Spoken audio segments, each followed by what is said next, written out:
चलिए, तो अभी ब्रेक के पहले हमने जितनी चर्चा की उससे हमारी ये क्लैरिटी बन गई कि मूल रूप में यदि मैं बिना जान के, तो मानना दो प्रकार का हो गया।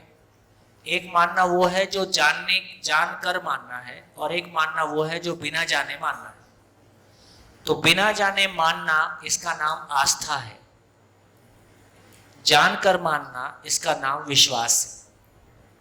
तो आस्था से विश्वास की यात्रा है। जिन चीजों को हमने बिना जाने मान रखा है, जैसे भाग्य है, प्रारब्ध है, ईश्वर है, आत्मा है ना, संबंध है, तो बहुत सारी ऐसी चीजें हैं हमारी जिंदगी में जिसको हमने बिना जाने माना हुआ है ना। तो उसको सबको हम जान पाए, कम से कम जानना शुरू हो पाए, तो जानने के आधार पर मानने में भाव और विचार की स्थिरता आ जाती है। तो जितनी बातें हमने की हैं उसमें आगे बढ़ें, तो अब हम ये चर्चा कर सकते हैं। जैसे कुछ प्रश्न हमारे अभी और शेष हैं कि हम कैसे पहचानें। जैसे अभी ये क्लियर हुआ कि नहीं हुआ कि जीवन पेड़ पौधे को नहीं चलाता है। तो जब जगदीश चंद्र बसु कहते हैं कि पेड़ पौधों में जीवन होता है, तो इसका क्या मतलब है कि उसमें सेल मल्टीप्लिकेशन होता है, सांस लेने की क्रिया होती है और वो मल्टीप्लाई ग्रोथ होती है। लेकिन इसका ये मतलब नहीं है कि पेड़ पौधे सुखी दुखी होते हैं। देखो, समझने लायक बात यह है कि पूरी सृष्टि में सुखी दुखी होने वाली एकमात्र चीज जीवन है। कोशिका सुखी दुखी होती है, एटम सुखी दुखी होता है, दीवार सुखी दुखी होती है ना। तो दीवार सुखी दुखी नहीं होता है क्योंकि एटम सुखी दुखी नहीं होता है, मॉलिक्यूल सुखी दुखी नहीं होता है, और जो सेल है वो मॉलिक्यूल से मिलके बना है, इसलिए वो भी सुखी दुखी नहीं होता है। सुखी दुखी होने वाली एकमात्र चीज जीवन है, मैं हूं, है ना, जीवन है। तो पेड़ पौधे को जीवन नहीं चला सकता है, या पेड़ पौधे में वो जीवन नाम की चीज, वो सोचने विचारने वाली चीज पेड़ पौधे में नहीं हो सकता है। इसको कैसे समझें? तो अभी हम ये चर्चा करते हैं कि हम कैसे पहचानें कि किस शरीर को जीवन चलाता है और किस शरीर को जीवन नहीं चला सकता। इसको हम कैसे पहचानें? तो देखिए, अभी तक हमने जितनी चर्चा की उससे हमारी ये क्लैरिटी बन गई कि यदि हम जीवन की बात करते हैं, जीवन का मतलब मैं, जीवन का मतलब अभी के लिए मन, जीवन का मतलब सेल्फ, है ना। ये जितने भी नाम हमारे पास हैं ये सब एक ही कैटेगरी में है। तो जीवन नाम की चीज का मिनिमम एक्सप्रेशन है कि उसमें मानने की क्रिया होती है। ये ध्यान में आ गया? जीवन में मानने की क्रिया होती है और जीवन में जीने की आशा होती है। मिनिमम जीने की आशा, ये दो चीजें जीवन में मिनिमम है ही। इसका मतलब यदि किसी शरीर को जीवन चलाता है तो उसमें हमको क्या क्या दिखाई देगा? तो जीवन में मानने की क्रिया है, जीवन में मानना होता है, बिना जाने मानना होता है। इसका मतलब है कि उसको कुछ सिखाया जा सकता है।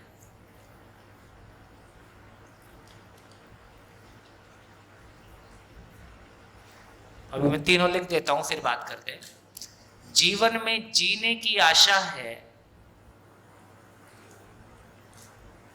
जीने की आशा है। इसका मतलब जब भी उसके शरीर पे संकट आता है तो उसमें भय होता है, मिनिमम प्राण भय होता है। तीसरा, जीवन यदि किसी शरीर को चलाएगा तो जीवन ब्रेन के माध्यम से, ब्रेन से शरीर को चलाता है।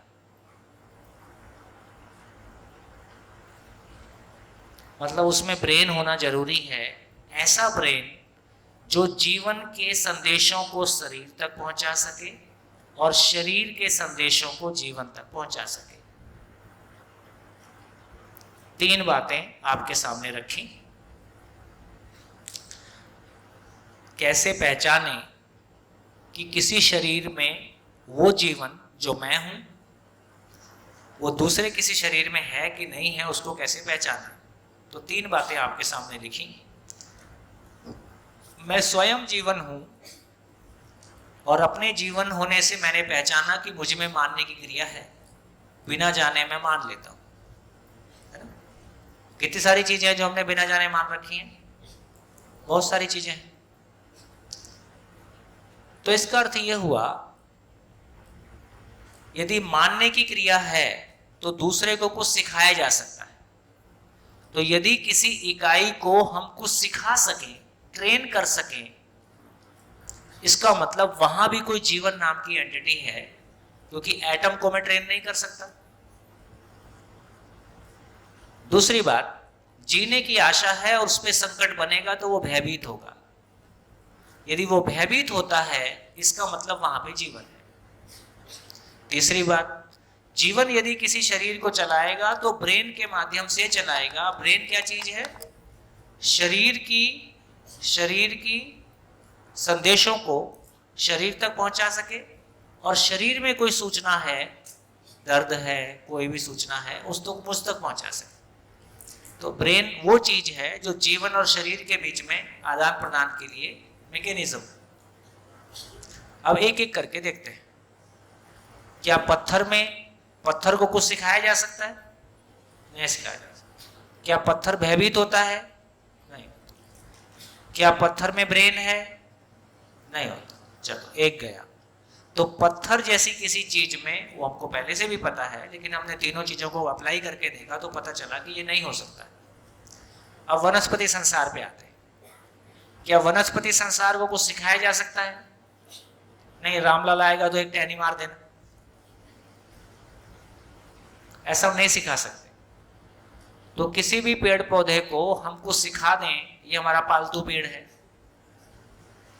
पालतू क्या चीज है? हम पालतू उन्हीं चीजों को बना पाए जिसमें कोई जीवन था, है ना। पालतू हम उन्हीं चीजों को बना पाए, इसका मतलब है उसको हम कुछ सिखा पाए। तो इसका अर्थ है पेड़ पौधे में जीवन, ब्रेन होता है।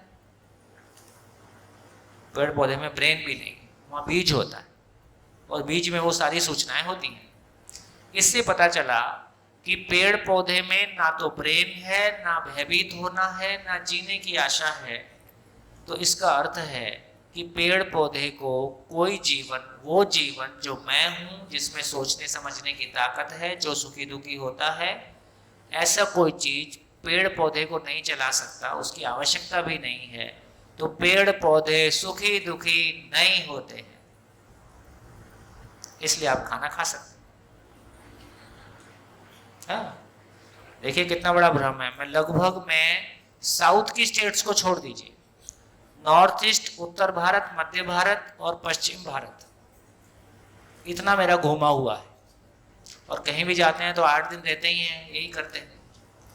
किसी भी सभा से पूछ के देखता हूं, मैक्सिमम लोग ये मानते हैं कि पेड़ पौधे आंशिक रूप से सुखी दुखी होते हैं, इसलिए, है ना। और फिर हम उनको मार के खा भी लेते हैं, और फिर हम अहिंसक भी हैं और शाकाहारी भी। मतलब हम जो कुछ हम कर रहे हैं वो सोच समझ के नहीं कर रहे हैं। इसलिए मैं कहता हूं कि हमारी विचार की ताकत का प्रयोग हमने 4 पैसे कमाने में किया है, उससे घर बनाने में किया है, सोफा सेट बनाने में किया है, और खाने पीने में किया है, और कपड़े में किया है। बहुत संसार के बारे में बहुत गहराई से सोचें, जिंदगी के बारे में बहुत गहराई से सोचें। सोचा भी होगा, लेकिन जिंदगी में ऐसा कुछ बहुत दिखाई देता नहीं। तो इससे हमारा एक ध्यान चला गया कि पेड़ पौधे, जब जगदीश चंद्र बसु कहते हैं पेड़ पौधों में जीवन होता है, तो उसका मतलब ग्रोथ है, रेस्पिरेशन है। रेस्पिरेशन, ग्रोथ है, और संवेदनशीलता है। वो ठंडी गर्मी को पहचानता है, ध्वनि को पहचानता है, संगीत को भी पहचान सकता है, कोई खास बात नहीं। बढ़िया, एक बात पूरी हो गई। अब आगे चलते हैं। अब और आगे ध्यान देने की बात यह है कि देखो, हमने अभी, यदि साइंस में हम उसको देखते हैं, जो कैटेगराइजेशन है वो वर्टिब्रा के आधार पर है, वो शरीर के आधार पर है। लेकिन अभी हमको समझ में आता है जीवन है, ये सच्चाई है। एक और क्या क्वेश्चन उठता है यहाँ, साइंस में हम सारी चीज को लिविंग एंड नॉन लिविंग के रूप में देखते हैं, निर्जीव और सजीव। निर्जीव मतलब पदार्थ अवस्था, सजीव मतलब, अब सब सजीव बोलते हैं तो साइंस के लिए पेड़ पौधे, पशु पक्षी और मानव एक ही टाइप की चीज है, केवल शरीर की रचना में अंतर है। लेकिन अब हमारा ध्यान जाता है कि पेड़ पौधे केवल मॉलिक्यूल्स हैं, वहां जीवन नाम की कोई चीज नहीं है, सुखी दुखी होने वाली कोई चीज नहीं है। पशु में सुखी दुखी होने वाली चीज है, लेकिन वहां कल्पनाशीलता नहीं है। मानव में, जीवन में सुखी दुखी वाली चीज तो है ही है, साथ में कल्पनाशीलता भी है। तो साइंस में जब हम शरीर का अध्ययन करते हैं, एनाटॉमी पढ़ते हैं, तो शरीर का अध्ययन करने से क्या आदमी का आचरण समझ में आएगा? शरीर का अध्ययन करने से क्या आदमी का आचरण समझ में आएगा? हमको शरीर के साथ जीना है कि आचरण के साथ जीना है? आचरण शरीर में है कि जीवन में है? इसलिए हमने जो कुछ भी अभी तक हम साइंस के नाम पे पढ़ते हैं, उसमें हमको आदमी समझ नहीं आ रहा है ना? तो इससे ये समझ में आया कि अब विज्ञान में भी अभी हम जो पढ़ रहे हैं उसमें मानव का अध्ययन नहीं है, जीवन की पहचान नहीं है। जीवन की पहचान नहीं है तो उसके आचरण की पहचान नहीं है, आचरण की पहचान नहीं है तो आदमी के साथ जीना नहीं हो सकता है ना? आदमी के शरीर में 207 हड्डियां हैं, ऐसा बोलते हैं, तो हड्डियों के साथ तो जीना नहीं होता है। जीना तो भाव और विचार के साथ होता है। शरीर में भाव और विचार नहीं है, भाव और विचार की जगह जीवन है। तो ये हमको पता चला। अब आगे बढ़ते हैं। फिर हमको ये भी ध्यान देना होगा कि जैसे मच्छर है, मक्खी है, मच्छर और मक्खी शरीर को जीवन चलाता है क्या? मच्छर और मक्खी शरीर को जीवन चलाता है क्या?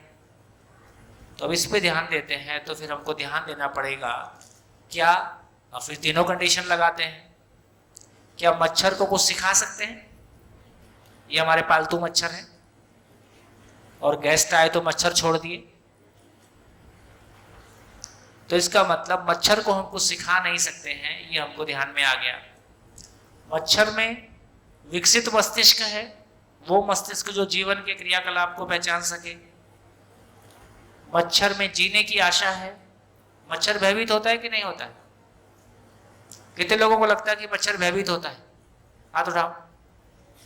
मैंने कहा ना, अभी नहीं सोचा है कुछ। अरे मच्छर भयभीत होता है कि मच्छर प्रभावित होता है? जैसे कुत्ते का भयभीत होना और मच्छर का भयभीत होना, दोनों में फर्क दिखाई देता है कि नहीं? यदि किसी कुत्ते को 4 रोटी डालोगे तो वो आपके पीछे पीछे, और 4 डंडे लगाओगे तो वो आपके आगे आगे, आपके पास नहीं आएगा। यदि किसी कुत्ते को 4 डंडे ठीक से लगा दिए तो आप जहां बैठे रहोगे उसके 50 मीटर तक वो नहीं आएगा, उसको पता है उधर खतरा है। मच्छर को मारते हैं और बच जाता है, भाग जाता है कि फिर वहीं आता है, फिर वहीं आता है। इसका मतलब मच्छर में भय होता है कि मच्छर भय से मुक्त है? तो मच्छर भयभीत नहीं होता है, मच्छर प्रभावित होता है। हमारे हाथ हिलाने मात्र से हवा में एक कंपन आता है, हवा हिलती है, हवा हिलने को वो पहचानता है। जैसे सुबह सुबह आप देखोगे, दिन निकलते ही मच्छर ऐसे घर से बाहर निकलता है जैसे ऑफिस जा रहा हो, और शाम होते ही घर में ऐसे आता है जैसे काम करके वापस लौट आया। क्यों ऐसा होता है? मच्छर टेम्परेचर को पहचानता है। तो मक्खी, मच्छर, मधुमक्खी, ये सब वातावरण को पहचानती हैं और वातावरण के अनुसार इनका काम चलता है। कोई प्रकाश को पहचानते हैं, गर्मी को पहचानते हैं, है ना? तो इसका मतलब ये हुआ, कभी ऐसा देखा कि बंद मकान में एक झरोके से लाइट आ रही हो, उसमें बहुत सारे पार्टिकल हवा में रहते हैं, देखा? और ऐसे ही फूंक मार देने से सब कुछ हिल जाता है। इसका मतलब है जो उड़ता है, चलता है, वो जीवन से संचालित है, ऐसा जरूरी नहीं है ना? जैसे जोंक होती है ना, जोंक, केंचुआ, क्या बोलते हो, वो भैंस उसमें तालाब में जाती है तो जोंक चिपक जाती है, वो उसका खून चूस लेती है, जड़ो, है ना। और केंचुआ, अर्थवर्म है, अड़सियो, अड़सियो। तो जोंक और अड़सियो मतलब जोड़, जो बोला, ये ऐसी चीजें हैं जिनको ड्राई करके सुखा के पीस लो और वापस पानी डाल दो तो फिर कई सारे जोंक बन जाते हैं। सेल मल्टीप्लिकेशन, जैसे पौधा होता है ना, पौधे की टहनी काट के लगा देते हैं, नया पेड़ बन जाता है। तो इससे हमको समझ में आता है कि उसमें कोई जीवन नाम का मामला नहीं है, वो सेल मल्टीप्लिकेशन है। तो पौधे शुद्ध रूप से सेल मल्टीप्लिकेशन है, कोशिकाओं से बनी रचना है। और कुछ ये एक इंद्रिय दो इंद्रिय वाले जो जीव हैं, केंचुआ, जोंक, मक्खी, मच्छर, इस टाइप की जो चीजें हैं, इनमें किसी में एक इंद्रिय दो इंद्रिय, इसमें अर्धविकसित मस्तिष्क होता है, जो वो ब्रेन ही उस इकाई को चला लेता है, जीवन नाम की चीज वहां नहीं होती है। जैसे डॉल्फिन मछली है, उसको कुछ सिखा सकते हैं, डॉल्फिन मछली, उसको कुछ सिखा सकते हैं, लेकिन वो जो तालाब में छोटी वाली मछली रहती है उसको कुछ सिखा सकते हैं? उसको नहीं सिखा सकते। तो हमको ऐसा ध्यान जाता है, इसका मतलब है कि मछली में भी एक छोटी वाली मछली है जो केवल प्राणावस्था की इकाई है, जिसमें वो जिसको जीवन नहीं चला रहा है, और एक मछली विकसित मछली है जिसको कोई जीवन चला सकता है। ऐसा भी अंतर हम देखते हैं। तो इससे हमारा ध्यान इस बात पे जाता है कि जीवन किस शरीर को चला सकता है, उसको पहचानने का तीन तरीका हमने देखा। तीन तरीके में से ब्रेन को डायसेक्ट करके देखा जा सकता है, फिजिकली देखा जा सकता है कि वो विकसित मस्तिष्क है या अर्धविकसित मस्तिष्क है, उसको हम फिजिकली देख सकते हैं। और दो चीजें बिहेवियरल है, यदि हम किसी चीज को ट्रेन कर सकते हैं, सिखा सकते हैं, तो जितने हम किन किन पशुओं को पालतू बना पाए, हम किसको पालतू बना पाए, किसको टेम कर पाए, है ना, जिसको जीवन था, क्योंकि वो हमारी भाषा समझता है। तो इस तरह से हमने बहुत सारे पशुओं को पालतू बनाया। तोता हमारी भाषा को रिपीट करता है, तोता हमारी भाषा को रिपीट करता है। कबूतर जा जा, वो भी कुछ करता है। इसका मतलब हमारे जैसे गांव में वो भैंसा बुग्गी चलती है, यहाँ बैलगाड़ी चलती है, यहाँ बैल चलता है। जैसे भैंस होती है ना, भैंस तो होती है यहाँ, तो भैंसा भी होता है। तो जो सामान ढोने के लिए एक भैंसा बुग्गी होती है, भैंसा गाड़ी होती है, पाडो, पाडा, पाडा। तो जब हम छोटे होते थे तो हमारा घर और खेत मान लीजिए 2 किलोमीटर दूर है, तो हम लोग बच्चे रहते थे, तो हम लोग को उस पर बिठा के और उसकी रस्सी हमारे हाथ में दे के, और हमारे ताऊ जी उसको थप्पड़ मारते थे, जा। वो वहीं जाके रुकता था खेत में, अपने खेत में, उसके पहले कहीं बीच में नहीं रुकता था। तो उसको चलाने की जरूरत नहीं है, उसका रोज का रास्ता है। जैसे दूसरा बढ़िया एग्जाम्पल है, हमारे यहाँ 32 गाय है। 32 गाय जब बाहर रहती है और जब वो खाना खाने के लिए अंदर आती है, सब गाय की फिक्स जगह है, हर गाय की अपनी फिक्स जगह है जहाँ पे वो खड़े होके खाना खाती है। तो 32 की 32 अपनी जगह में ही आती है, दूसरे की जगह में नहीं जाती। एक आध गाय को इधर उधर होती है, लेकिन वो अपने खाने की जगह को पहचानती है कि मेरे को यहीं आना है और यहीं खाना है। इसका मतलब है हम क्लियरली ऑब्जर्वेशन के माध्यम से, केवल ऑब्जर्वेशन के माध्यम से हम क्लियरली पहचान सकते हैं किस शरीर को जीवन चलाता है और किस शरीर को जीवन नहीं चलाता है। जीवन एकमात्र इकाई है जिसमें सुख दुख को सुखी दुखी होने की स्थिति है। यदि जीवन नहीं है तो वो शरीर सुखी दुखी नहीं होता है, वो सुख। तो मच्छर को मारने से मच्छर सुखी दुखी होता है? नहीं होता है, क्योंकि वहां जीवन नाम की चीज नहीं है। मक्खी, मच्छर, मधुमक्खी, ये सब इस तरह की चीजें हो गई जिसमें सुख दुख नाम की चीज नहीं है। पेड़ पौधे में भी सुख दुख नाम की चीज नहीं है, है ना। तो हमारी ये क्लैरिटी बनती है कि हाँ, कि हम किसी भी चीज के बारे अब एक हमारा क्लियर व्यूज, जैसे शरीर से खून निकलता है हमको दर्द होता है। कल वो अच्छा एग्जाम्पल था, सांप मेंढक खा रहा है और आपके भीतर की करुणा जाग उठी है ना, आप जबरदस्ती दोनों के बीच में पड़ रहे हो। वो उनका अपनी साइकिल है ना। केंचुए में से कोई चीज में से खून निकला, तो जिसमें कोई खून निकला सब कोई दुखी हो रहे हैं ऐसा नहीं है। यदि वह सुखी दुखी होने वाली चीज है, जैसे हम ही हैं, मेरे सामने मेरा हाथ काट के ले जाओ, अपने को कोई फर्क नहीं पड़ता है। कब? जब उसमें लोकल एनेस्थीसिया लगा है। यदि मेरे हाथ में लोकल एनेस्थीसिया लगा है तो मैं देखता रहूंगा, आरी से हाथ काटो और ले जाओ, दर्द नहीं है, हाँ दिख रहा है, अब हाथ नहीं रहेगा, ये दिख रहा है। ऐसा हो सकता है कि नहीं? कितने लोगों ने ऑपरेशन करवाया है लोकल एनेस्थीसिया लगा के, कुछ ना कुछ चोट लगी है, यदि आप लगाया तो वो अपने सामने कुछ कुछ करते रहता है, अपनी खाल बोरे जैसा खाल सिलते रहता है, आप देखते रहते हैं, बात करते रहते हैं, कुछ कुछ हल्का हल्का कुछ हो रहा है ऐसा बस पता चलता है, कोई दर्द अपने को नहीं होता है। इतना बड़ा ऑपरेशन से हम गुजरते हैं, हमको कहाँ पता चलता है? हम सो गए थे, उसने जो करना था कर दिया, उसके बाद सिल दिया।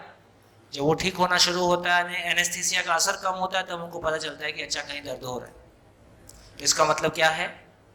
इसका मतलब क्या है?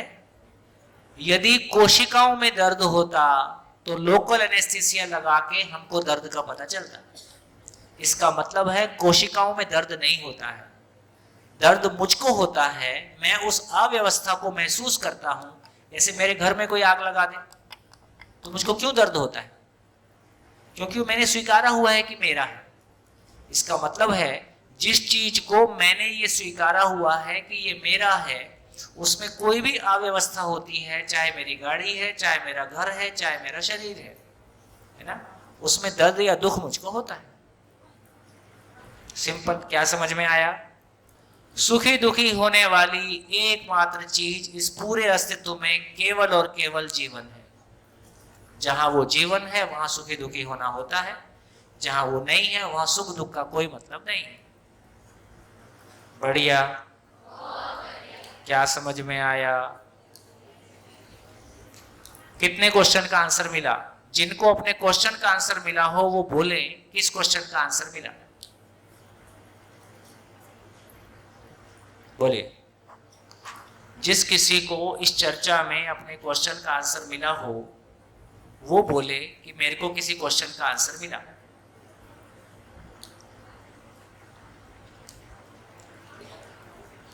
हेलो, काले जेमणे जेमणे પોતાના ક્વેશ્ચન નોંધાવ્યા છે એમને એમ ફીલ થયું હોય કે આમાં મારો જવાબ છે તો એ પોતે શેર કરો। चलो एक एक करके क्वेश्चन बोलो, मैं ही बोल देता हूँ, क्योंकि वो तो क्वेश्चन पूछ के भूल गए होंगे ना।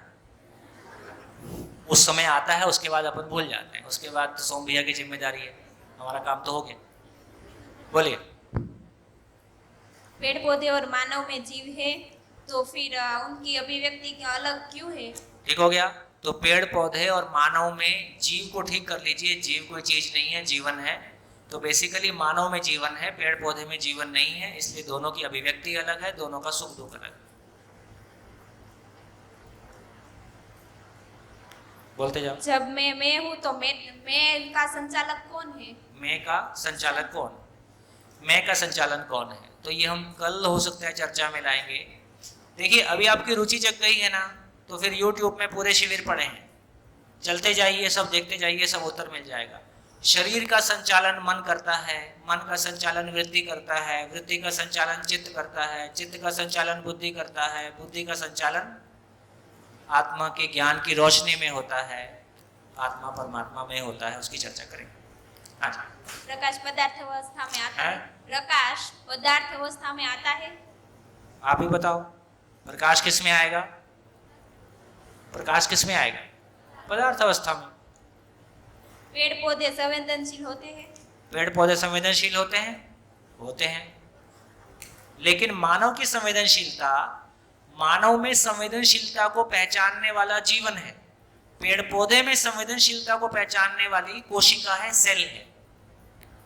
अब इस संवेदनशीलता का मतलब बाहरी सूचनाओं से प्रभावित होता है। हमको ठंडी लगती है, लगती है। मानव को प्यार और गुस्सा, विश्वास और सम्मान समझ में आता है।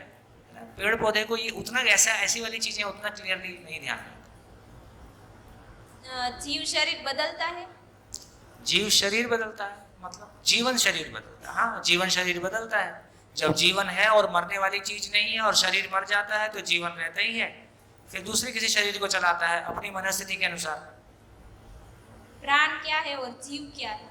हो गया। प्राण क्या है? प्राण शक्ति, जीवनी शक्ति। शिव जी को तीसरी आंख होती है। शिव जी को तीसरी।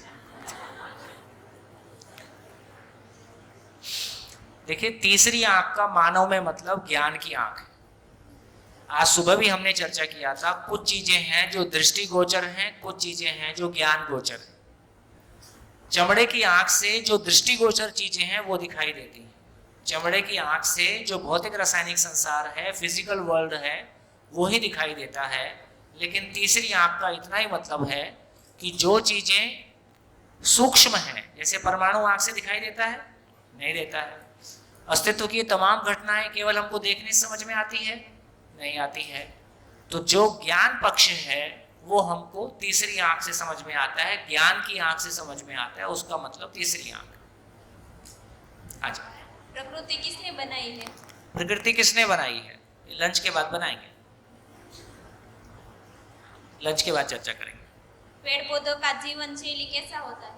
पेड़ पौधों का जीवन शैली कैसा होता है? जीवन चक्र कैसा होता है? कैसा होता है? पूरा बोर्ड पे। जैसे ही अणु परमाणुओं को अनुकूल वातावरण मिलता है, उससे वो रासायनिक क्रिया होती है, यौगिक कंपाउंडिंग प्रोसेस होता है, उसमें अम्ल और क्षार का रेशियो होता है, उससे सेल फॉर्मेशन हो जाता है। सेल फॉर्मेशन से पेड़ पौधे बनते हैं, पेड़ पौधे मरते हैं, वापस वही हो जाता है।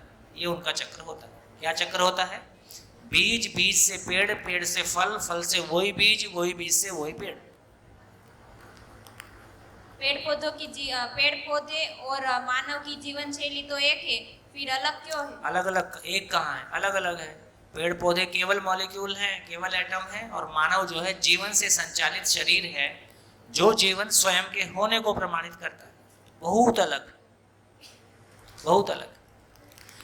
जब हम शरीर के धरातल पर देखते हैं, अच्छा इसका भी मल्टीप्लिकेशन होता है, हमारा भी होता है, ये भी खाते हैं, हम भी खाते हैं, ऐसा देखते हैं तो हमको कुछ समानताएं दिखाई देती हैं। तो कुछ समानताएं शरीर में जरूर हैं, लेकिन मानव के रूप में हमारा होना एकदम अलग है।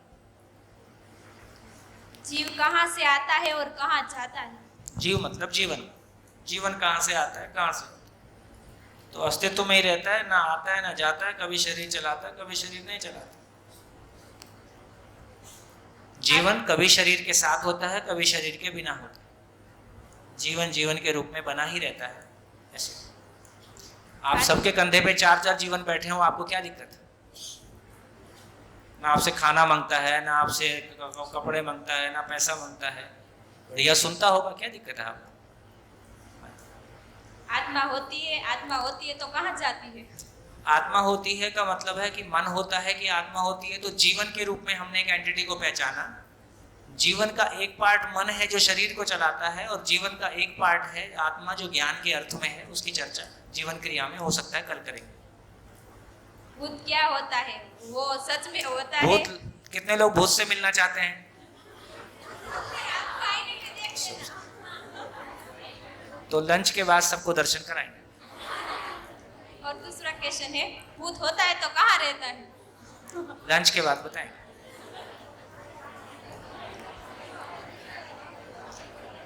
क्या सच में एक शरीर में 2 आत्मा होती है?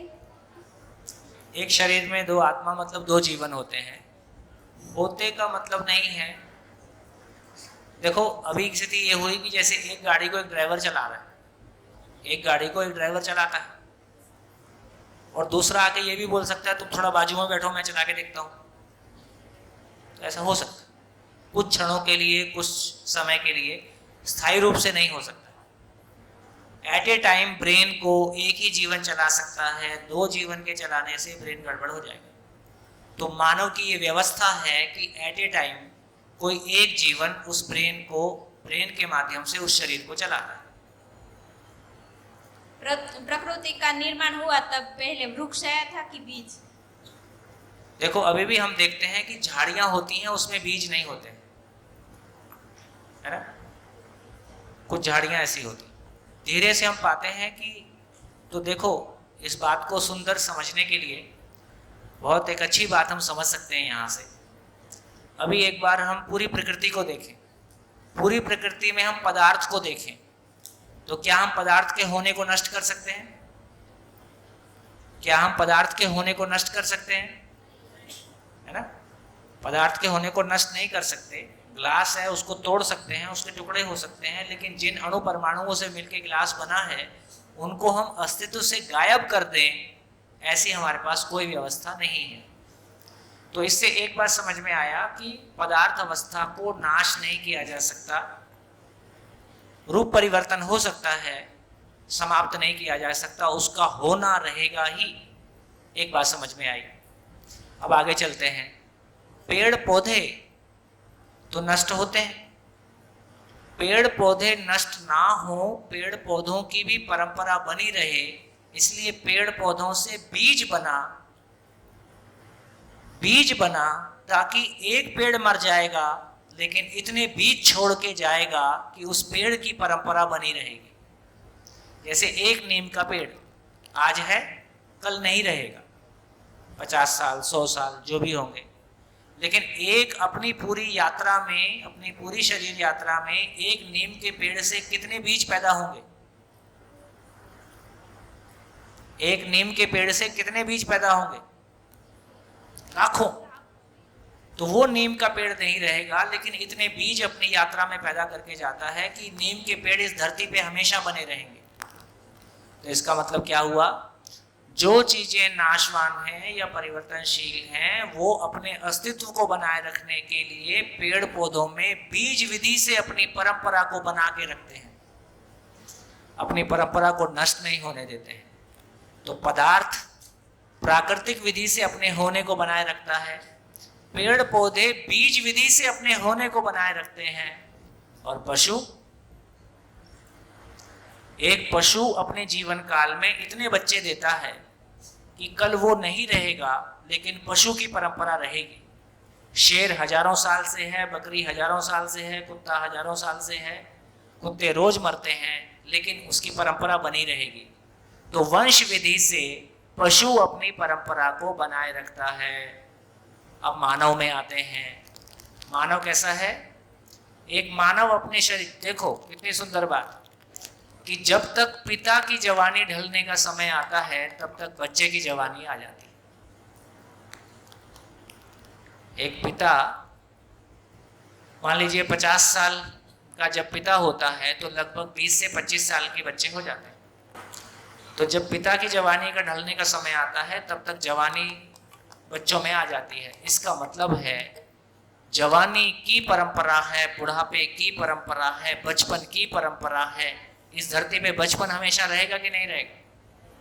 हमेशा कुछ बच्चे रहेंगे। तो 1 महीने का बच्चा भी रहेगा, जस्ट पैदा हुआ बच्चा रहेगा, 2 साल का बच्चा भी रहेगा, 5 साल का बच्चा भी रहेगा, 25 का भी रहेगा, 50 का भी रहेगा, और मरने कितने, किसी भी शमशान घाट में जाके बैठो, हर दिन कोई लाश आती है। दिल्ली में मैं जॉब करता था, दिल्ली में जो निगम बोध घाट है, जो सरकारी वो है, तो एक दिन हमारे बॉस के पिताजी की डेथ हो गई। मेरी ज़िंदगी में जो एक घटनाक्रम बदला, तो बॉस का पिताजी था तो अपने को जाना ही था, तो शमशान घाट हम भी चले गए। दिल्ली के शमशान घाट में हर 2 मिनट में एक लाश आती ही रहती है कंटिन्यूअस। इतनी बड़ी पॉपुलेशन है ना, इतनी बड़ी पॉपुलेशन में से कोई ना कोई लोग मरते ही रहते हैं। और उसके कुछ दिन पहले ही मेरे बेटे का जन्म किसी नर्सिंग होम में हुआ था। तो नर्सिंग होम में था, वहाँ हर दिन बच्चे ही पैदा होते थे, हर दिन 25 बच्चे पैदा हो रहे। तो 2 दिन 4 दिन पहले मैं एक नर्सिंग होम में था जहाँ हर दिन 25 बच्चे पैदा हो रहे थे, और 4 दिन बाद में एक शमशान घाट में था जहाँ हर 2 मिनट में एक लाश आ रही थी। तो मेरे को पूरा चक्र दिख गया। तो वो तो पिताजी को शमशान क्रियाक्रम करके चले गए, मैं शाम तक वहीं बैठा रहा, सोचने के लिए कुछ नहीं बचा। अरे यार, ये क्या मतलब है जिंदगी का, क्या मतलब है, ये हो क्या रहा है? एक जगह पैदा हो रहे और स्कूल गए, पढ़े, जॉब किया, शादी किया, 2 बच्चे किया, कुछ जूझा, और वापस ये आ गया, यहाँ पैदा हुआ आ गया, पैदा हुआ आ गया। तो उस दिन मेरा बहुत एक सोचने का क्रम चलता रहा। शाम तक बैठ के मैं वहाँ लाशों को देखता रहा, लाशें आती रही, जलती रही, लोग आते रहे, जाते रहे। तो उससे अपने मन में कुछ बदल जाता है। जिंदगी को लेके जो एक सम्मोहन है, जो एक हिप्नोटिज्म है जिंदगी का, वो सम्मोहन टूट जाता है। और जिंदगी की वास्तविकता, जिंदगी की सच्चाई, कहीं ना कहीं हमको सच्चाई को फिर पर्पस क्या है, फिर क्यों इतना लफड़ा, क्यों इतना झंझट, क्यों कर रहे हैं ये सब, तो कहीं ना कहीं इस बात पे ध्यान जाता है। फिर ये इतनी सारी जो कुछ भी कर रहे हैं, इस सब का मतलब क्या है ना। लोगों को पूर्व शरीर यात्रा की याद रह जाए तो क्या होगा? बोले जीवन में सब याद, स्मृति कहाँ रहती है? जीवन में रहती है। और जीवन तो मरता नहीं है, शरीर मरता है। तो यदि स्मृति जीवन में रहती है तो फिर उसको याद क्यों नहीं रहती है? मैं कहता हूं याद रह जाए तो क्या होगा? याद रह जाए तो क्या होगा? तो मेरे को जो पुरानी वाली, हो सकता है मैं अभी भी मर के आया हूं, तो पुरानी वाली बीवी मेरे को दिखने लगती है,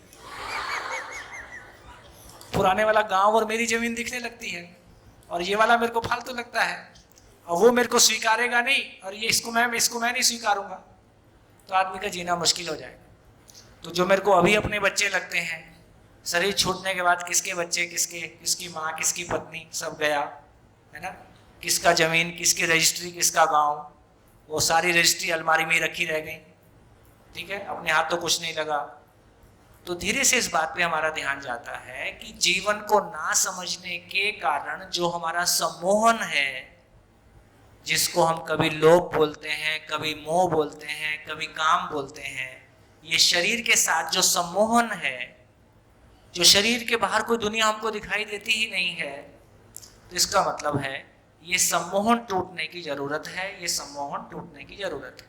तो हमको जिंदगी की सच्चाई देखने की तरफ ध्यान जाएगा। तो फिर हम अपने बच्चों के लिए बस मेरे बच्चे नहीं है, दुनिया में बहुत सारे बच्चे है ना। मेरी पत्नी और मेरी प्रेमिका, हमारे दोस्त लोग थे, हम लोग कॉलेज में पढ़ते थे, मैं कॉलेज में पढ़ता था ना, तो उस समय मेरे को लगता था कि मेरे कॉन्फिडेंस में कमी है। एक दो किस्से सुना देता। तो 86 की बात है, 86 में मैंने इंजीनियरिंग में एडमिशन लिया, 85-86। तो मुझको लगता था कि मेरे में कॉन्फिडेंस की कमी है। तो उसी समय ये 100 सीसी बाइक इन सुजुकी उस समय लॉन्च हुई थी इंडिया में। तो उसका पोस्टर, कोई भी बाइक वाइक आती है रोड पे पोस्टर लगे ही रहते हैं, उसका पोस्टर देख के मेरे मन में कहाँ चिपक गया कि मेरे पास ऐसी बाइक होने से ना मेरा कॉन्फिडेंस बढ़ जाएगा, और जब मैं अपने दोस्तों के सामने से निकलूंगा तो मेरे को कैसे देखेंगे। तो हमने अपने पिताजी को रिक्वेस्ट किया, उन्होंने दिलवा भी दिया। तो उस समय वो बाइक 14,400 रुपए की आई, 86 में 14,400 बाइक आ गई। 2 महीने चला के देखा, चलाया तो कॉन्फिडेंस नहीं बढ़ा, समझ में आ गया तो कुछ नहीं हो रहा है। तो बाइक फिर अपने काम की थी नहीं, अपन तो कॉन्फिडेंस बढ़ाने के लिए लिए थे। तो उस दिन मेरे पास शब्द नहीं थे, पर उस दिन मुझको यह समझ में आ गया था कि सुविधा से सुख नहीं है। 14,400 में मेरी ये लर्निंग हो गई कि सुविधा से भाव और विचार पे कोई फर्क नहीं पड़ता है। सुविधा होने से आपका कॉन्फिडेंस नहीं बढ़ता है, सुविधा होने से आपकी समस्याएं बढ़ती हैं, अहंकार बढ़ता है। तो अपने लिए बाइक बेकार हो गई। तो मेरे को तो उसमें कोई ज़्यादा कोई खास शौक रहा नहीं। तो अब मेरे दोस्तों के अफेयर चलते थे, गर्लफ्रेंड बॉयफ्रेंड, और मैं अकेला कमरा लेके रहता था। मेरे को शुरू से ही अकेले रहने की आदत है। कमरे में जाने के बाद फिर मेरे को अकेलापन चाहिए, वो शुरू से ही आदत है। तो बाइक भी मेरी और कमरा भी मेरा, अब दोनों उनके लिए स्वर्ग हो गया। तो मेरी बाइक का ना नंबर लगा रहता था, आज मैं लेके जाऊंगा, कल मैं लेके जाऊंगा, और फिर मेरे ही कमरे में बैठने आते थे। उसको हम लोग जनगण मन बोलते थे। वो जिनका अफेयर होता था वो मेरे कमरे में, उनको कोई जगह चाहिए होती थी जहाँ बैठ सकें, जहाँ दुनिया वाले परेशान मत करें। तो मेरे कमरे में आके बैठते थे और मैं थोड़ा बाहर चला जाता था। 1-8 घंटे वो आपस में रो धो लेते थे। जब दोनों बाहर निकलते थे तो रोते हुए बाहर निकलते थे। तो मैं सोचा यार ऐसे भी क्या काम करना जिसमें रोज रोना पड़े। तो कॉलेज में ये समझ में आ गया कि ये गर्लफ्रेंड बॉयफ्रेंड का मतलब है अपना रिमोट कंट्रोल दूसरे के हाथ में देना, और दुख को आमंत्रित करना। मैं दुखी होना चाहता हूं, तुम मेरे पास आओ। तो सुख की तलाश में लगता तो अपने को सुख जैसा है, क्योंकि फिल्मों में वो इतना फिल्माया जाता है कि रियल दुनिया अलग है और फिल्मी दुनिया अलग है।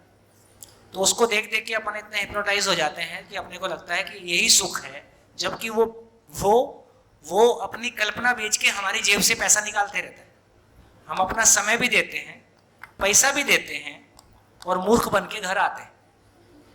तो धीरे से, तो केवल मैं इतना कहना चाहता हूं कि कुछ घटनाएं हम सबकी जिंदगी में गुजरती हैं, लेकिन उन घटनाओं से सही लेसन लिया जा सके और हम जिंदगी के नजदीक आ सकें कि जिंदगी से दूर जाएं।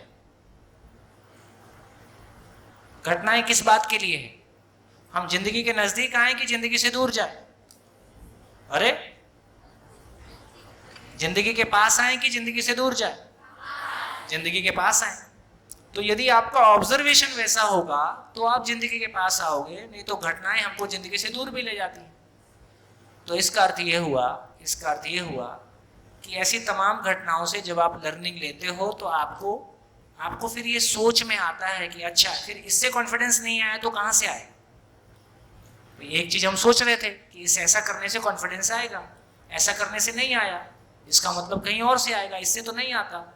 तो यदि ये क्लैरिटी बन गई तो फिर उसके बाद कभी भी वस्तुओं से कोई खुशी पाएंगे ऐसी कोई कोशिश नहीं किया। ये भाषा तो शिविर में आके मिली, अच्छा ऐसा होता है। तो दोस्तों आपसे ये कहना चाहता हूं कि देखो, आप सब कल के माँ बाप हो, ज्यादा दिन दूर नहीं है। आप सब कल के माँ बाप हो हमको, और कल के माँ बाप का मतलब है शादी होते ही बच्चे आ ही जाते हैं, ठीक है, उसके लिए आपको ज्यादा कुछ नहीं करना है। तो और वो बच्चे आके जिंदगी मानते हैं।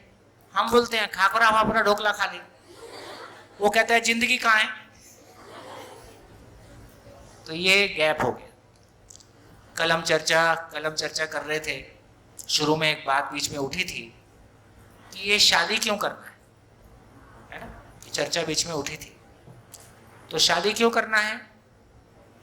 तो जो अभी हम चर्चा किए कि पदार्थ अपने होने को बनाए रखता है, पेड़ पौधे बीज विधि से अपने होने को बनाए रखते हैं, पशु पक्षी वंश विधि से अपने होने को बनाए रखते हैं, मानव ने भी स्वयं को शरीर माना और संतान पैदा करके, शादी करते हैं तो क्या बोलते हैं, वंश चलाना है, बच्चे पैदा करके अपने होने को बनाए रखने की कोशिश की। ये सफल हुआ कि असफल हुआ? ये सफल हुआ केवल बच्चे पैदा करने से, वंश आगे बढ़ाने से हमारा होना सुनिश्चित हुआ। ये प्रयास सफल हुआ कि असफल हुआ? नहीं समझ में आया? नहीं समझ में आया? फिर से बोलता, देखो, पदार्थ अपने होने को बनाए रखने में सफल है कि असफल है? सफल है। पेड़ पौधे अपने आप को बनाए रखने में सफल है कि असफल है? पशु पक्षी अपने आप को बनाए रखने में सफल है कि असफल है? और मानव अपने आप को बनाए रखने में सफल है कि असफल है? शरीर को बनाए रखने में सफल है, अपने में तो जूझ रहा है, अपनों से दुख पाया है, अपनों को दुख दिया है। इसका मतलब मानव में वंश परंपरा शरीर पे लागू होता है, जीवन पे लागू नहीं होता, क्योंकि माँ बाप का आचरण वंश परंपरा से बच्चों में नहीं जाता। इंजीनियर का बेटा इंजीनियर होता है, डॉक्टर का बेटा डॉक्टर होगा, महापुरुष का बेटा महापुरुष होगा। उल्टा हो सकता है, संत का बेटा डाकू हो ही सकता है और डाकू का बेटा भी संत हो ही सकता है। इसका मतलब मानव का शरीर वंश परंपरा है, मानव वंश परंपरा है कि नहीं है? मानव वंश परंपरा नहीं है तो मानव क्या है? मानव वंश परंपरा नहीं है तो मानव क्या है? मानव ज्ञान परंपरा है। मानव ज्ञान परंपरा है, इसलिए मानव ज्ञान अवस्था की इकाई है, ऐसा हमने पहचाना। तो मानव वंश परंपरा नहीं है। तो वंश परंपरा में रखने से, एक बार मैंने बहुत पुराना सर्वे करके देखा जितने लोग साधु सन्यासी हो गए हैं उनमें से बड़ा वर्ग है जो अपनों से दुख पाके घर छोड़ के चला गया है। ठीक है, इसका मतलब ये हुआ कि केवल केवल बच्चे पैदा करने से और पैसा कमाने से और घर बनाने से हम सुखी नहीं हुए, हमने अपनों से दुख पाया। इसका मतलब शरीर के होने की परंपरा तो बन गई, लेकिन मानव के होने की परंपरा, मानव के होने की परंपरा नहीं बनी। तो शादी क्या चीज है? शादी क्या चीज है? शादी दो लोगों के बीच की घटना है, शादी दो परिवारों के बीच की घटना है, कि ये शादी समाज की घटना है? समाज की घटना है। क्यों समाज की घटना है? भाई तुम दो लोग को शादी करनी है यार, आप शादी करो, अपने घर में रहो, क्यों समाज तुम्हारे बीच में शामिल हो? क्यों समाज इतनी मेहनत करे आपके लिए, अपना समय लगाए, अपना काम छोड़ के आए और कुछ पैसा भी दे के जाए? क्यों ऐसा करता है समाज? संस्कार और ज्ञान का आदान प्रदान होता है। हाँ, तो शादी क्या चीज है? तो पता चला शादी क्या चीज है? शादी वो चीज है जहां दो लोग पूरे समाज के सामने इस बात की घोषणा करते हैं कि हम आने वाली पीढ़ी को जिंदगी देने के लिए तैयार हो गए हैं, आपका आशीर्वाद हमको चाहिए। इसका नाम शादी है, इसका नाम शादी है। दो लोग समाज के सामने इस बात की घोषणा करते हैं कि हम आने वाली पीढ़ी को जिंदगी देने, हमको जीना आता है, हमने जीना सीख लिया है, हमको जीना आता है, हम आने वाली पीढ़ी को जिंदगी देने के लिए तैयार हैं, है ना? इसके लिए आपका स्नेह, आशीर्वाद, सहयोग की हमको अपेक्षा है। तो पूरा समाज आपको आशीर्वाद देता है, चल के आता है, पूरा समाज आपको आशीर्वाद देता है कि आप आगे बढ़ो, हम आपके साथ हैं। अभी तक हम क्या मानते थे? शादी क्या चीज है? हैं? क्या? झंझट। झंझट, बिना समझे कोई काम करेंगे झंझट ही है। अब कार चलाने नहीं आती और स्टार्ट करके ड्राइविंग सीट पे बैठ गए तो क्या है? झंझट ही है। एग्जाम सर पे आ गया है, तैयारी नहीं है तो झंझट ही है। ठीक, तो बिना तैयारी के किसी काम को करने जाएंगे तो वो झंझट ही है। हमने विवाह बिना तैयारी के किया है, क्यों विवाह करना है ये पता ही नहीं है ना? अभी तो हम ये मानते हैं कि चलो घर वालों ने जो जो काम करने नहीं दिए हैं, है ना, घूमने नहीं दिया, फिल्म देखने नहीं दिया, दोस्तों के यहाँ जाने नहीं दिया, अब सारे काम ये शादी के बाद करने। अब शादी के बाद दोनों लोगों को लगता है कि अब हमारे एंजॉय करने के दिन आए हैं। बीच में बच्चा कहता है मेरा क्या होगा?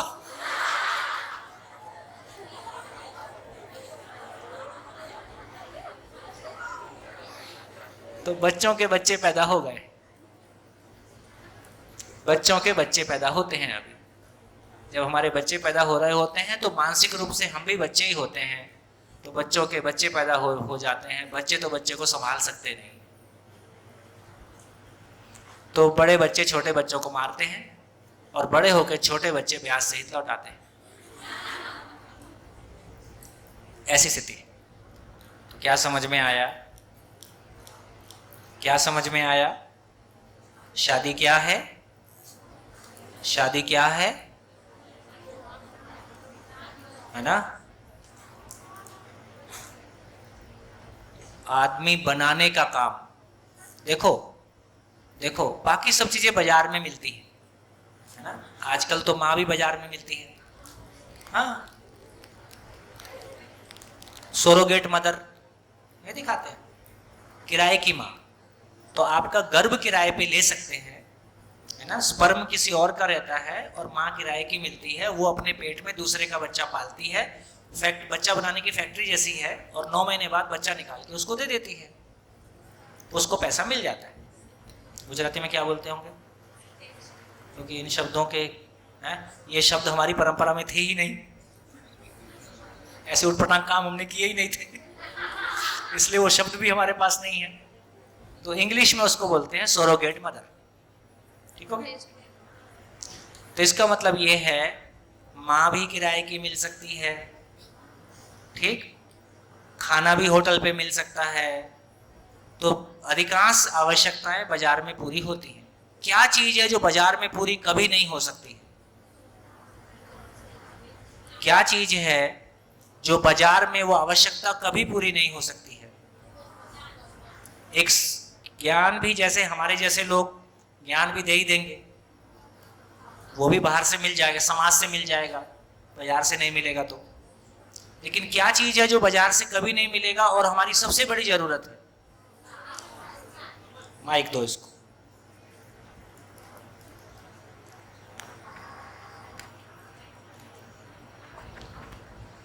समझ बाजार से नहीं मिलेगी। जीवन जीवन बाजार में नहीं।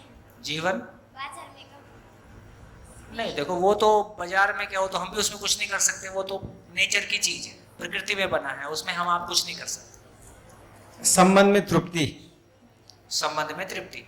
तो बेसिकली मैं सिंपल भाषा में इतना ही कहना चाहता हूँ, एक बच्चा पैदा होता है, उसको खाना नहीं आता, बोलना नहीं आता, पढ़ना नहीं आता, लिखना नहीं आता, चलना नहीं आता, ये उसको कौन सिखाएगा? तो ये तो मान लो एक किराए में भी दूसरे को एक आया रख सकते हैं, आया ये सारे काम कर सकती है, बेटा आया ये सारे काम कर सकती है, लेकिन क्या चीज है, क्या काम है जो आया भी नहीं कर सकती और किराए का आदमी नहीं कर पाएगा? संस्कार। संस्कार। जोरदार ताली। तो एक बच्चे को संस्कार देने का काम, संस्कार देने का काम शिविर लेना नहीं है। संस्कार का मतलब है, जो हमारे यहाँ हम एक छोटा स्कूल चलाते हैं, तो स्कूल में जब नए बच्चों का एडमिशन होता है तो उनके माँ बाप के साथ मिलके बात करते हैं। तो एक बार संयोग ऐसा बना कि मेरे को बात करना पड़ा, तो मैं उनसे बात करके पूछ रहा था कि आप बच्चों के बारे क्या सोचते हो, क्या चाहते हो। तो धीरे से बात निकल आई, तो उन्होंने कहा कि हम आपको स्कूल से क्या अपेक्षा है। तो उन्होंने अपेक्षा लिखवानी शुरू की, तो मैंने बोर्ड पे लिखनी शुरू कर दी। तो एक कॉलम था कि हमारे बच्चे कैसे ना हो, ये एक कॉलम था। एक दूसरा कॉलम था कि हमारे बच्चे कैसे हों। तो जितनी बातें उन्होंने लिखवाई, वो धरती के जितने महापुरुष हैं सबको मिला के उतनी बातें होंगी, ऐसा सब माता पिता ने लिखवा दिया। अब क्या करें? बोले कैसे होगा? बहुत आसान है, तो जो आपने बोर्ड में लिखवाया है वैसा आचरण आप अपने घर में करते हो जाएगा, हो जाएगा। तो इसका मतलब है कि जब हम बच्चे के साथ संस्कार की बात कर रहे हैं, तो जिस श्रेष्ठ आचरण की कल्पना हम उस बच्चे से करते हैं, चाहना उस बच्चे से करते हैं, क्या हम उस परिवार के बड़े लोग उसी आचरण के साथ जीते हैं? तो जिस आचरण की अपेक्षा हम एक बच्चे से करें, उसी आचरण के साथ हम बड़े लोग जी रहे हैं, उसको वैसा आचरण साक्षात देखने के लिए उपलब्ध है। यदि ऐसा आचरण उसको साक्षात देखने के लिए उपलब्ध हो गया, तो वैसा आचरण को स्वीकार कर पाना और वैसे आचरण तक पहुंचने की कल्पना उसकी होने ही लगती है। जैसे आज किसी को उत्साहित करना पड़ता है कि तुमको पैसा कमाना है, क्योंकि माँ बाप पैसा कमाने में लगे ही होते हैं। तो जो चीज आचरण में होती है उसको बोलना नहीं पड़ता है, बोलना वही पड़ता है जो आचरण में नहीं होता है। जब हम गुजराती बोलते हैं, बच्चा गुजराती बोलने लगता है। कहाँ वो ग्रामर से सीखता है? गुजराती हम जब सीखते हैं तो ग्रामर से सीखते हैं कि सीधा ही सीख लेते हैं? सीधा ही सीख लेते हैं, है ना। इसका अर्थ ये हुआ, इसका अर्थ ये हुआ कि संस्कार देने का काम कोई दुनिया में दूसरा व्यक्ति नहीं कर सकता। एक छोटे बच्चा जब से वो आँख खोलता है और जब से वो गर्भ में होता है, तब से लेके और लगभग 10-15 साल तक वो आचरण वाली सारी चीज़ों को अपने में ले लेता है ना। और हमारी स्थिति कैसी है? हम ग्रेजुएशन में पढ़ाते हैं मनोविज्ञान, उसके मन का जो होना था हो चुका है। कौन सी उम्र से एक बच्चा स्त्री पुरुष का भेद पहचानना शुरू कर देता है? कितनी उम्र के बाद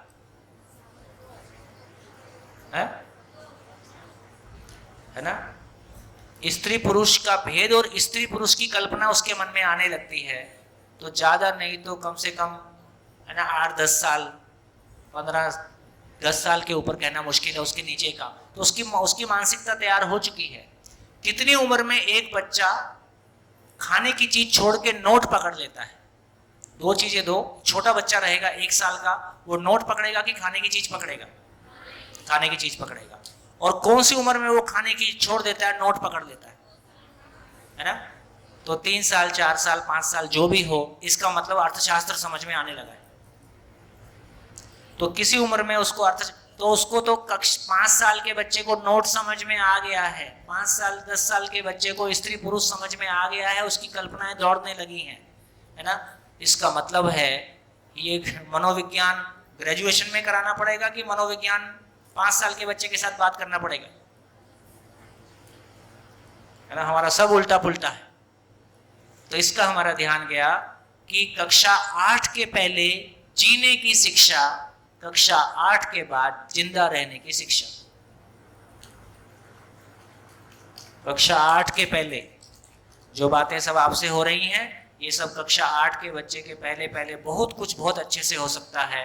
हमारी तैयारी हो, परिवार में तैयारी हो, विद्यालय की तैयारी हो, तो ये सब काम आराम से हो सकते हैं। ये हो गया तो जिंदगी भर लौट के देखना नहीं पड़ेगा। वो एक अच्छा पति होगा, अच्छा भाई होगा, अच्छा बहन होगा, अच्छा टीचर होगा, जहां भी जाएगा अच्छा ही करेगा। तो शादी समझ में आई। अब कितने लोगों को लगता है ये करने लायक काम है?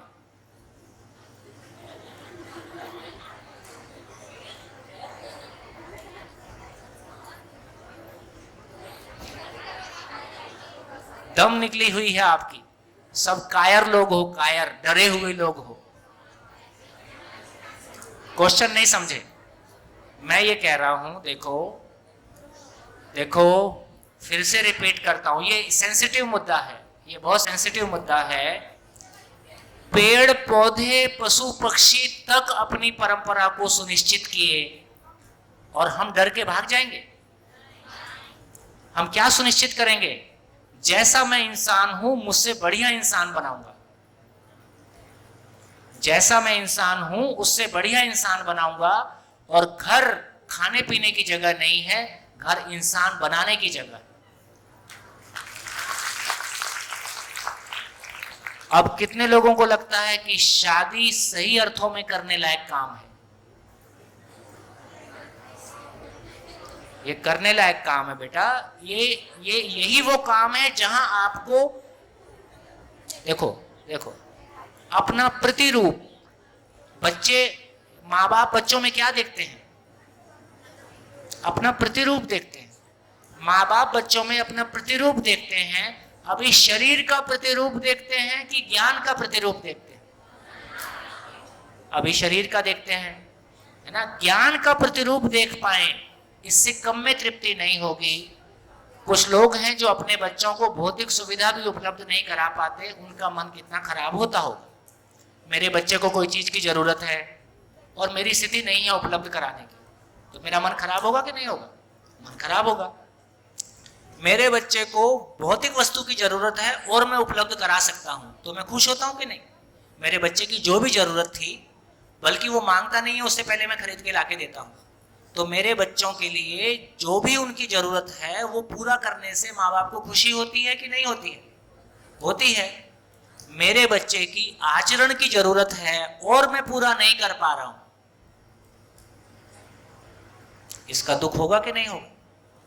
वही दुख हम सबकी जिंदगी में है। वही दुख हमको शादी से डराता है कि ससुराल जाएंगे तो उन लोगों का आचरण कैसा होगा, और शादी के बाद जिससे शादी होगी उसका आचरण कैसा होगा। अब अपने को समझ में आ गया, कैसा भी होगा सुख चाहता होगा, और हमारे पास सुख की मशीन है ना। हमको सुख की समझ है, हमको सुख की समझ है, तो समय जो भी लगेगा कल उस परिवार का वातावरण बदल लेंगे।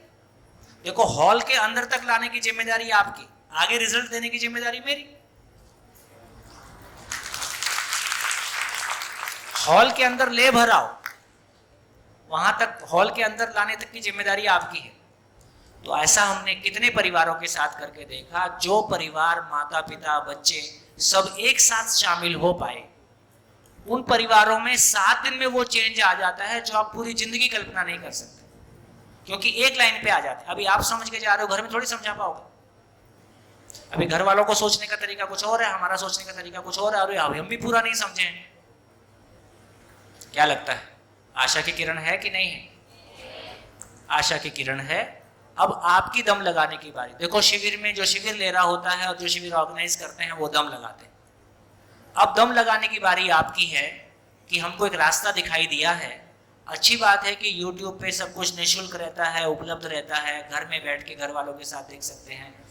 तो अब आगे बारी आपकी है कि आप कितनी रुचि लेते हो और कैसे अपने में अपने भीतर एक स्थिरता को पाते हो, और जो भी जिंदगी में लगता है ये कैसे होगा, ये कैसे होगा, फिर आपको लगे ये भी हो सकता है, ये भी हो सकता है।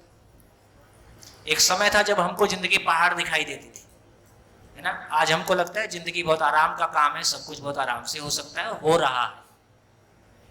गुड, बताइए क्या समझ में आया? हाँ जी।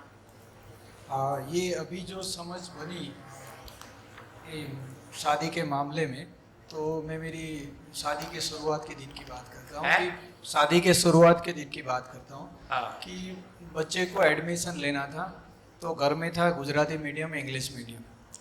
तो उस टाइम पे ऐसा था कि भाई माता की तरफ से कि भाई अभी दौर चल रहा है इंग्लिश मीडियम, वहाँ बच्चे अच्छे हैं, स्कूल अच्छे हैं, तो उसी में जाना चाहिए, नहीं तो बच्चे पीछे रह जाते, बाहर जाएगा ये। और मेरे मन में था कि अगर ये बच्चा गुजराती में नहीं पढ़ेगा तो अपनी संस्कृति और उसके साथ जुड़ाव कैसे बना रहेगा।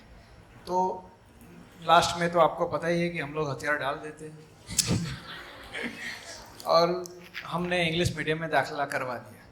लेकिन आज समझ में आया कि मैं गुजराती में जो एडमिशन लेना चाहता था उसके अंदर पीछे मेरी ये चाहत समझ में आई कि मुझे मेरे जो भाव और विचार मुझे जो मेरी मदर टंग में मैं प्रदर्शित करके उसको पास कर सकता हूँ, वो दूसरी लैंग्वेज में मैं नहीं कर सकता। और उसको जो टीचर्स उस टाइम पे जो मिल रहे थे वो भी वो लेवल के नहीं थे, आज शायद होंगे। तो वो जगह की वो टाइम पे मैं ये समझ नहीं था तो नहीं कन्विंस कर पाया, लेकिन आज नेक्स्ट किसी को ये चीज़ काम में आए, इसके लिए मेरा ये प्रयास है कि ये मेरी ये समझ है, आप उसमें कुछ करेक्शंस कर सकते हैं।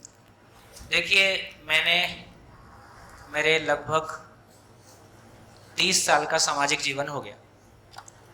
30 साल के सामाजिक जीवन में मैंने ये पाया, जो लोग इमोशनली स्ट्रांग है वो बड़े निर्णय ले पाते हैं।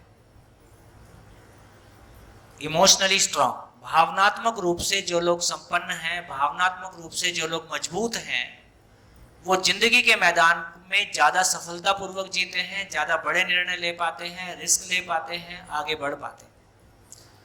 और इमोशनली स्ट्रांग होने के लिए हमारा जो बचपन है वो, उसमें हमारे को दबाव की बजाय हर चीज उत्सव हो, मेरा सीखने और समझने की प्रक्रिया में कोई बाधा ना पहुंचे। तो अभी की स्थिति ये है कि जब हमारे घर में गुजराती मीडियम या हिंदी मीडियम है और बच्चा इंग्लिश मीडियम में चला जाता है और सब कुछ इंग्लिश में पढ़ना रहता है, तो वातावरण तो उसको मिल नहीं रहा है, तो वो इंग्लिश का दबाव उसके ऊपर बहुत ज़्यादा आता है।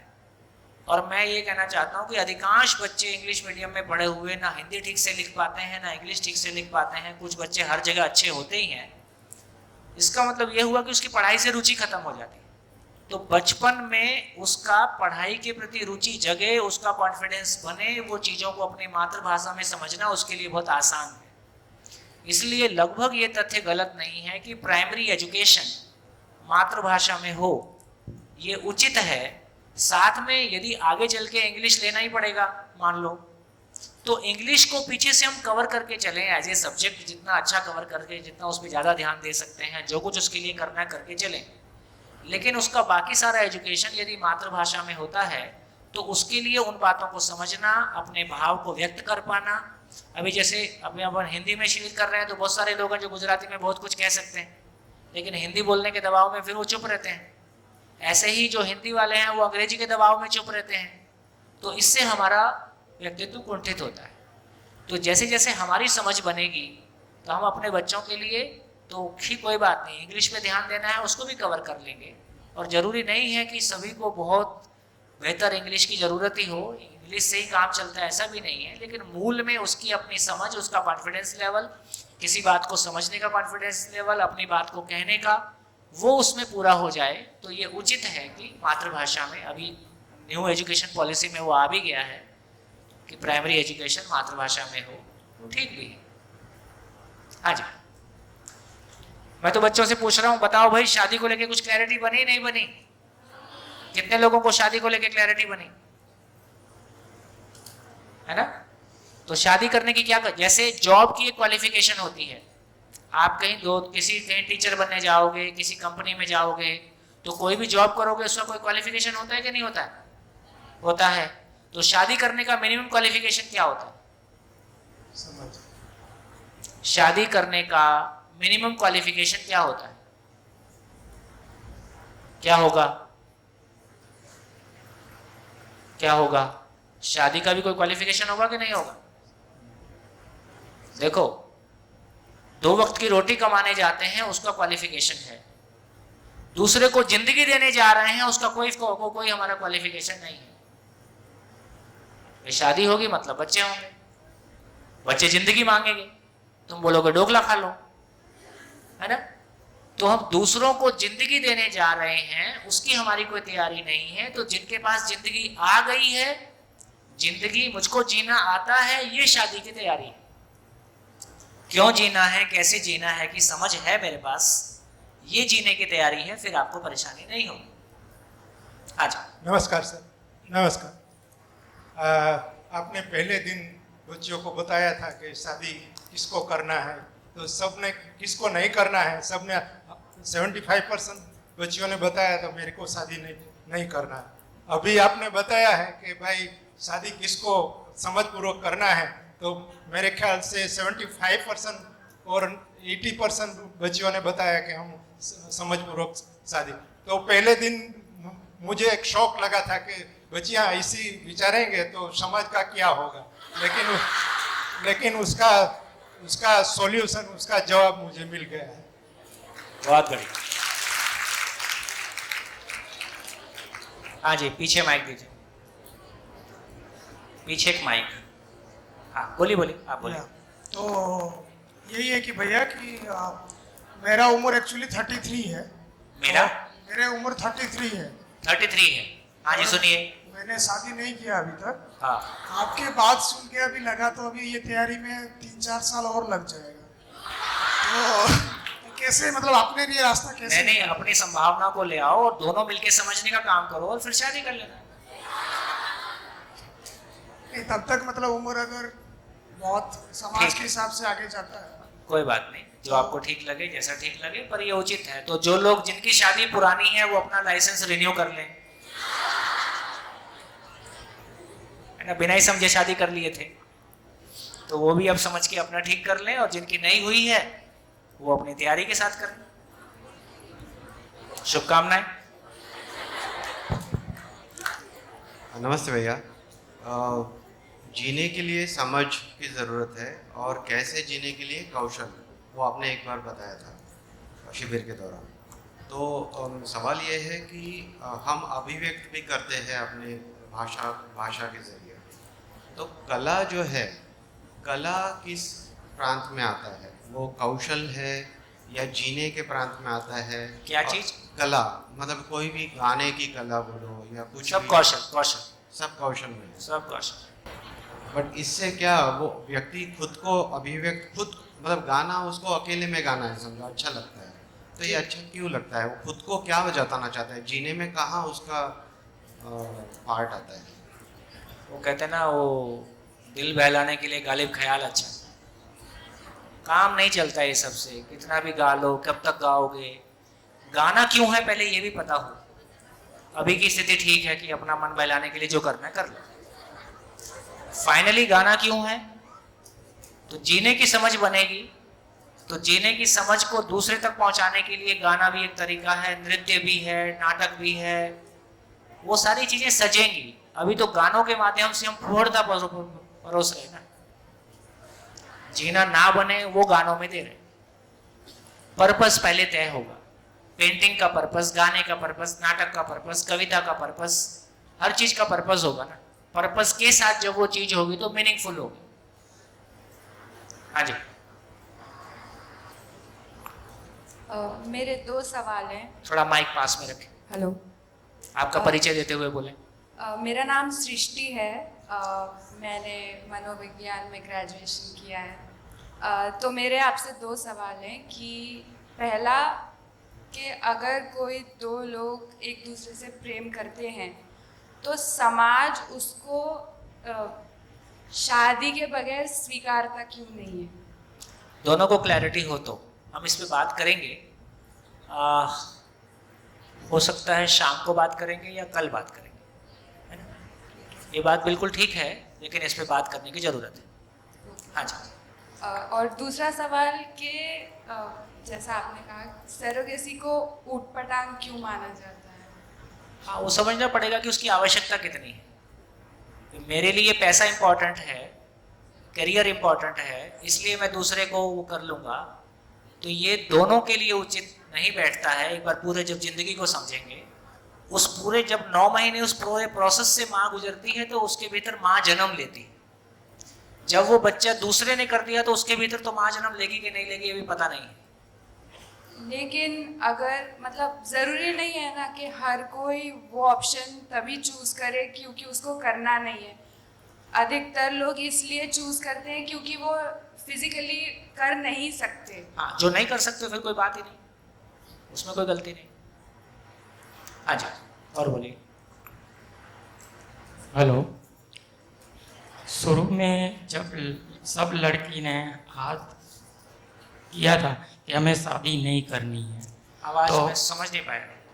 हाँ, शुरू में जब सब लड़कियों ने हाथ ऊपर किया था कि हमें शादी नहीं करनी है, सबको वही चिंता, शादी नहीं करनी है, तो मेरे तो भगवान ने मुझे लड़की नहीं दी है, लेकिन मेरे भाई जो है उनको 2 लड़की दी है, तो वो मेरी ही लड़की है।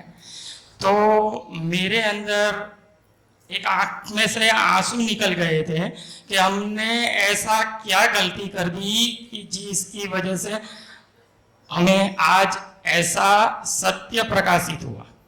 बढ़िया, बहुत बढ़िया। हाँ जी, माइक। सर मेरे को अगली चर्चा है उसमें एक क्वेश्चन है कि जो पशु होता है वो वंश विधि से अपने परंपरा चलता है, तो ये डायनोसर क्यों चले गए? अभी थोड़ा फ्लो दूसरा बना हुआ है, समय आने से बात कर लेंगे। हाँ जी, पीछे।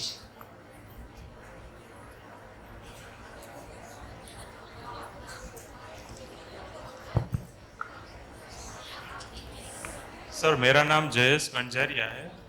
मेरा प्रश्न ये है सर कि ये शादी के बारे में जो बात चल रही है, तो मेरा मानना है कि अभी समाज ने एक वो ढांचा बनाया था कि लड़की ये काम करेगी या लड़का ये काम करेगा, पर अभी वो इक्वल हो गया है।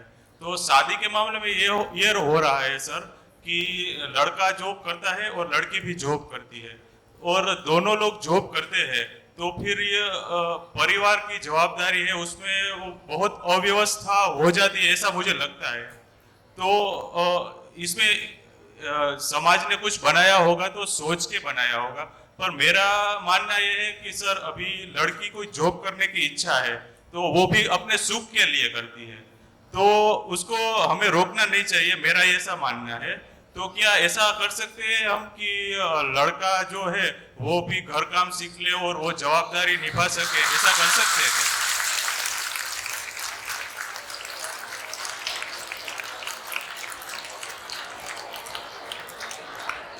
देखिए, आजकल शहरों में ये बदल ही गया, तो इसका मतलब ये है कि ये जो पुराना मॉडल चले आ रहा था कि पुरुष ये करेगा स्त्री ये करेगी, एक काम है जो पुरुष नहीं कर सकता वो स्त्री को ही करना पड़ेगा।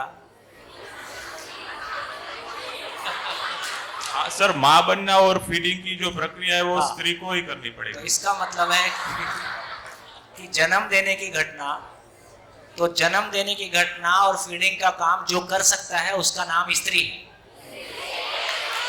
वही वाली, तुम्हारे वाली नहीं, मेरे वाली। तो इसका मतलब ये हुआ, बाकी चीजें बदल ही रही है।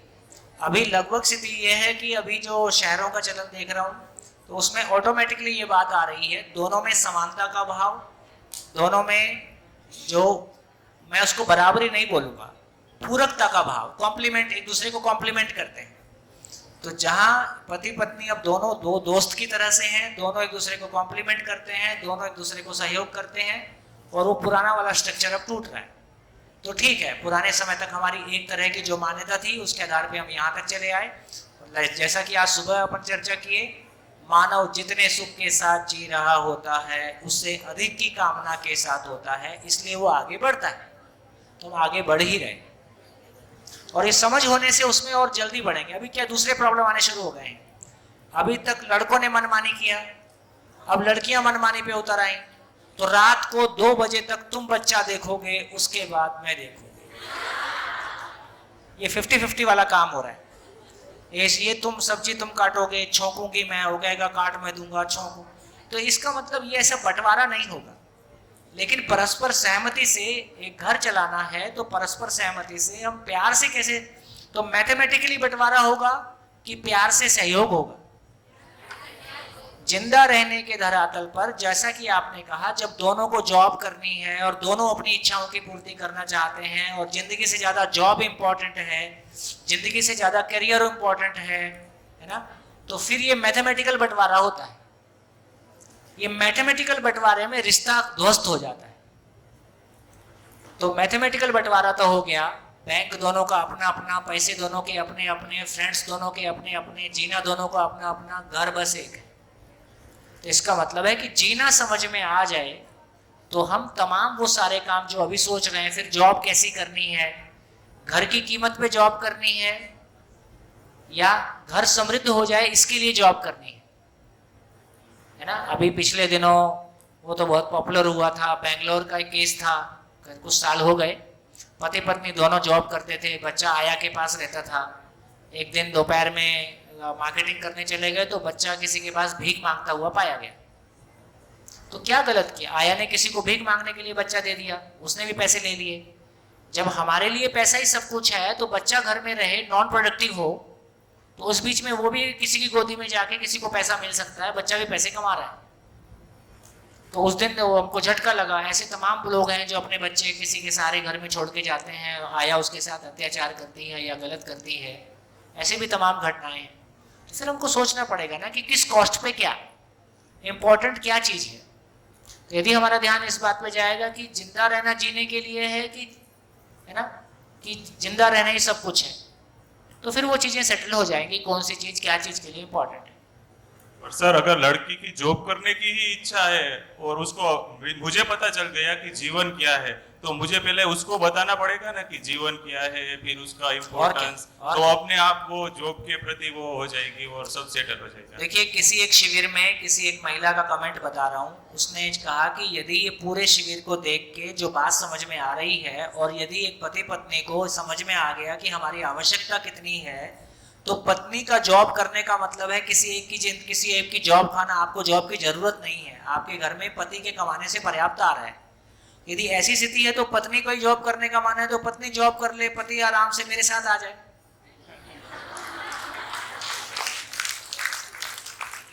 तो ये 24 घंटे केवल हमको कमाने का काम ही करना है कि मेरे बच्चे समाज में रहेंगे, समाज भी कुछ देखने सुनने लायक हो, समझने लायक हो। तो देखिए, जितनी आवश्यकता हमको पैसे की है उतनी ही आवश्यकता हमको भयमुक्त समाज की है। तो ये परिवार की जिम्मेदारी है, मेरे परिवार की जिम्मेदारी है कि मेरे परिवार की भौतिक आवश्यकता भी ठीक से चल जाए और मेरे परिवार की सुख शांति के लिए समाज भय से मुक्त हो। ये मेरे परिवार की जरूरत है, समाज सेवा नहीं है। यदि ये क्लैरिटी होगी तो परिवार का एक हिस्सा परिवार की सहमति से परिवार की आवश्यकता पूर्ति के लिए लगाएगा, परिवार का एक हिस्सा समाज को बेहतर करने के लिए लगाएगा। इसी बात को ध्यान में रखते हुए सुरेश पटेल जी, उनका परिवार है, चेतना बेन है और पीछे आपके साथ कई सारे लोग बैठे हैं जिनको शिविर में बैठने की जरूरत नहीं है, लेकिन ये सारे वो लोग हैं जिनको लगता है कि समाज का बेहतर होना हमारी खुशी के लिए हमारी जरूरत है और हम अपना तन मन धन इस काम में लगाएंगे, लगाते हैं, है ना। बढ़िया हो गया, धन्यवाद, नमस्कार, फिर मिलेंगे। हेलो।